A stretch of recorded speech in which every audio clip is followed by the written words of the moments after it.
Welcome to this RMS video where we're going to show you how to create your own personalized dashboard.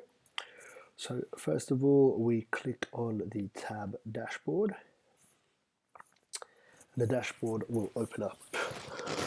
So each dashboard is individualized for each different user. Here, as the user James is logged on, the dashboard will pop up. The same dashboard for James will pop up every time that James logs into the system. If Frank logs into the system, it will show Frank his own personalized dashboards as well. So the dashboard one, I can simply add a widget, and I can add either a measuring point value, a measuring point chart, or an event table.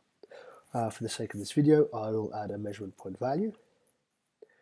It asks me in which group is the value. It is in Europe, and I select the relative humidity level.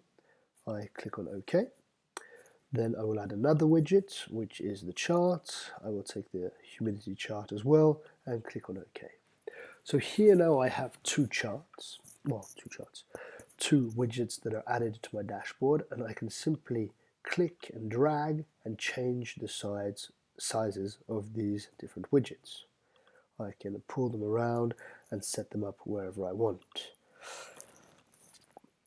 This offers you many possibilities in the system itself. You can use these on a simple display to show results in one room. You can use these for your information to simply have the critical points on display at all times. Okay, thank you very much for watching this video.